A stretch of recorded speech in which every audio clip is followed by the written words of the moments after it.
Welcome to L Squared, a podcast with fresh Love Island content.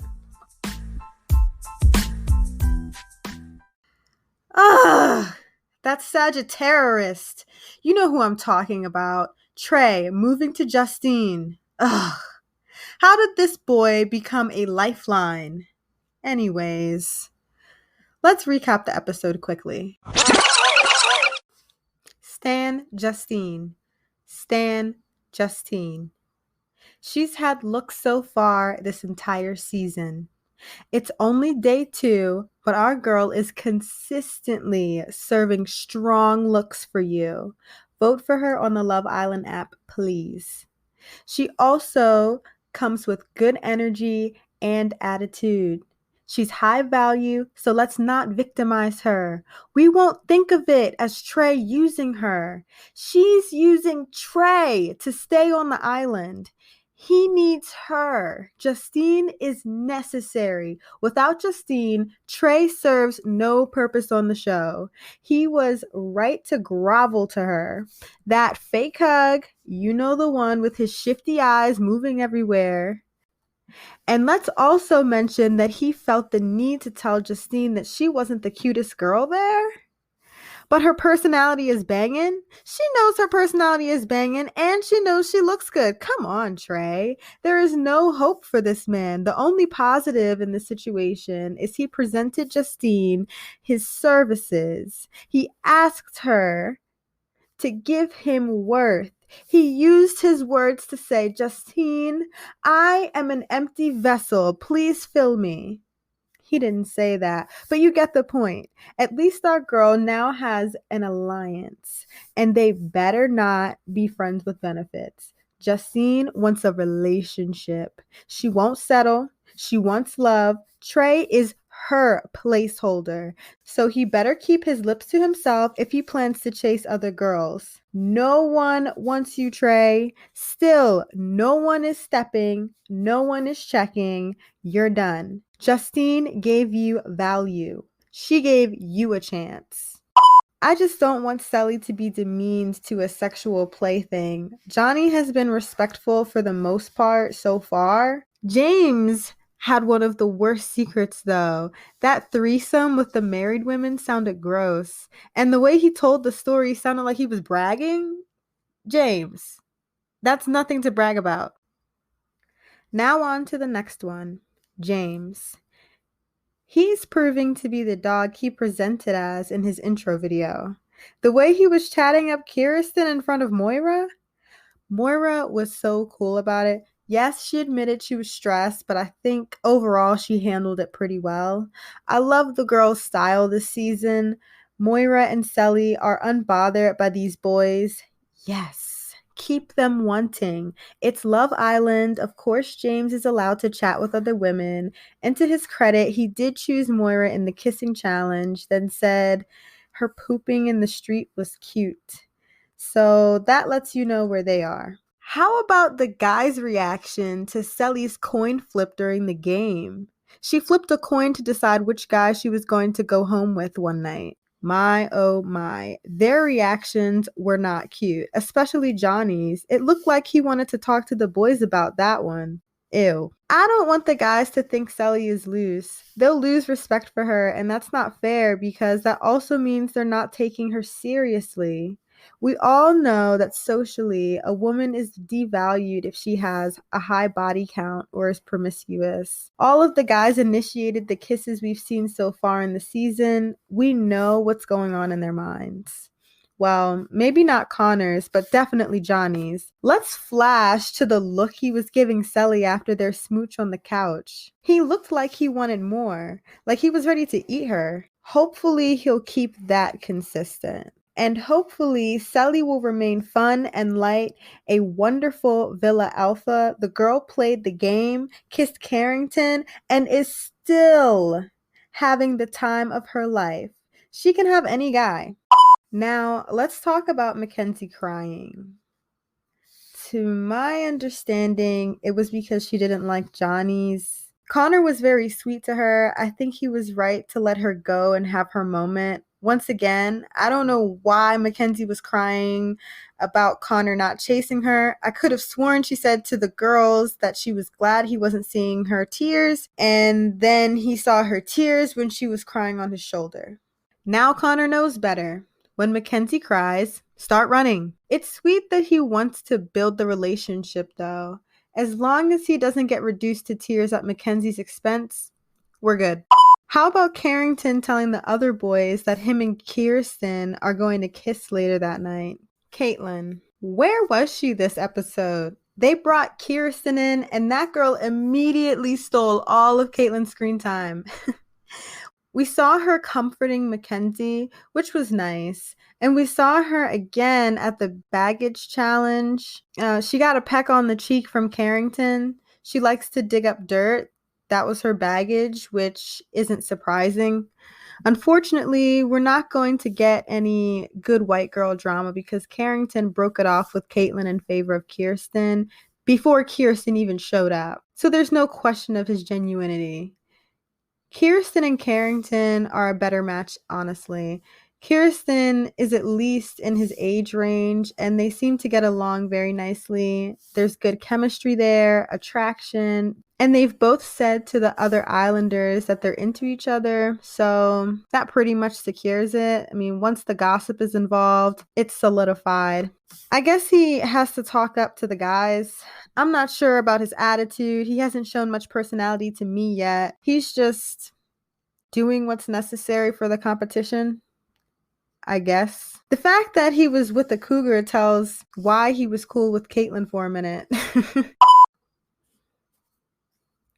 Moving on from that, Caitlin is in jeopardy. So in the next episode, she better not go running to Trey for a rescue. And he better not act confused about what his purpose is. To serve Justine.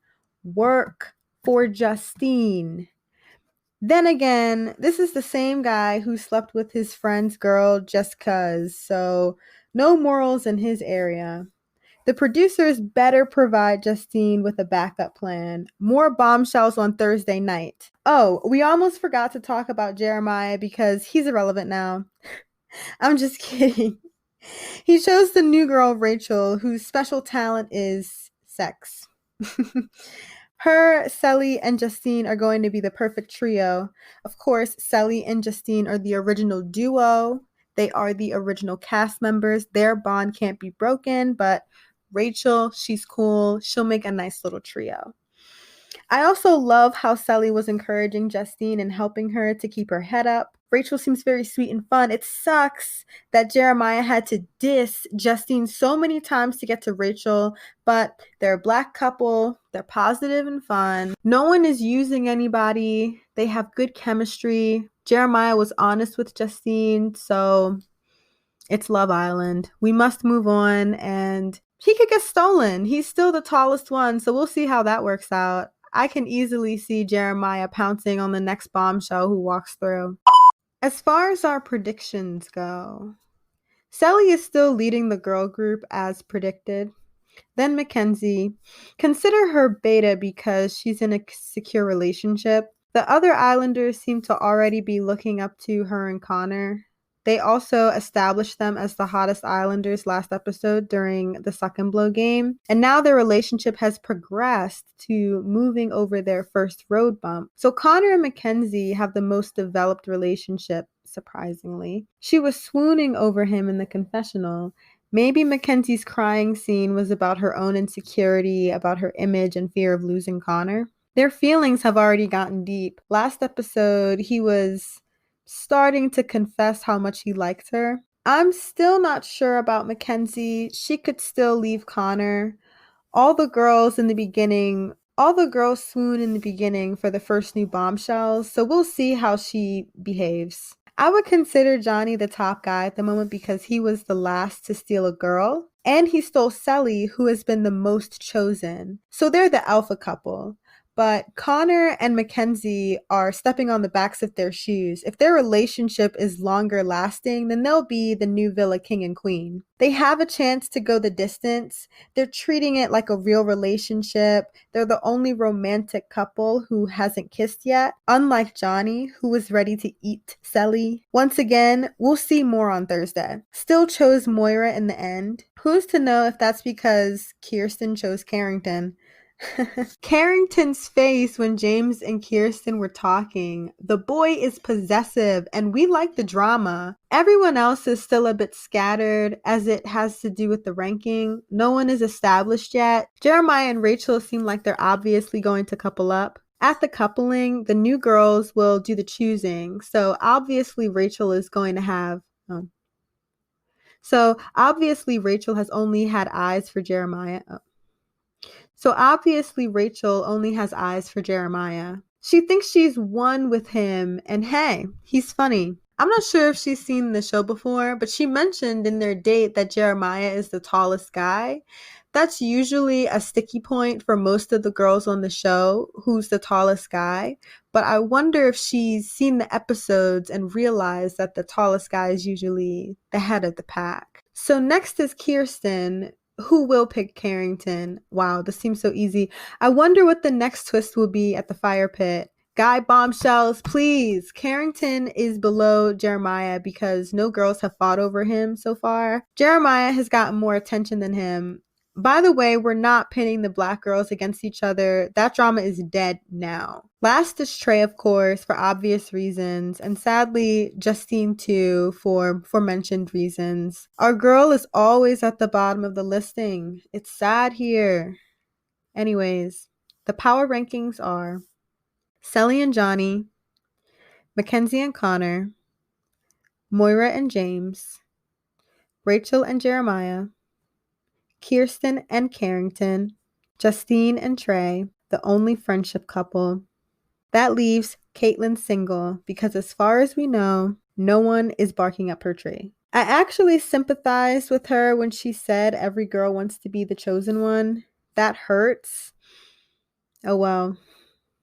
That's what happens to a dabbler. She played around and secured no options. I don't think they'll let her go home, though. I'm taking this as confirmation that some man bombshells are coming through soon. Now for one of the best parts of the show. Let's see what people are saying on Twitter.